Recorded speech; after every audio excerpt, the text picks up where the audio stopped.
আসসালামু আলাইকুম এভরিওয়ান, আমি নাইম চ্যানেলের পক্ষ থেকে দারুণ একটি প্রোডাক্ট নিয়ে চলে আসলাম আপনাদের মাঝে। তো যেহেতু গরম চলে আসছে, আর এই জন্য আমি আপনাদের জন্য একটি হ্যান্ড মিনি ফ্যান নিয়ে আসলাম রিচার্জেবল। আর এই ফ্যানটি পাবেন আপনারা চারটি কালারই আমাদের কাছে রয়েছে।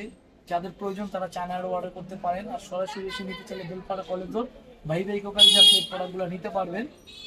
সামনে আসো, আমি ফ্যানটি একটু দেখিয়ে দিচ্ছি।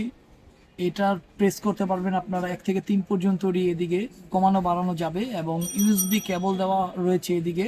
এবং এটার সাথে যে একটি ব্যাটারি দেওয়া আছে, এই ব্যাটারিটি আপনারা যে কোনো সমস্যা হলে আপনারা এই ব্যাটারিটি চেঞ্জ করে আপনারা নিজেরাই চেঞ্জ করে লাগাতে পারবেন। তো এটার পরে আপনারা আরেকটা পাবেন আপনারা এই স্ট্যান্ডে রাখতে পারবেন ফ্যানটি। তো এইভাবে আমাদের 4টি কালারে পেয়ে যাবেন এই ফ্যানগুলা। আর এছাড়া আমাদের স্টকে অনেকগুলা ফ্যান রয়েছে। যাদের প্রয়োজন তারা আপনারা এখনই অর্ডার করে ফেলুন শেষ হওয়ার আগেই, যেহেতু সামনে গরম পড়বে অনেক, এবং লোডশেডিং এর দারুণ সমাধান হতে পারে এই ফ্যানটি আপনার বাচ্চাদের জন্য। তাই আর দেরি না করে এখনই অর্ডার করুন চায়না। ধন্যবাদ।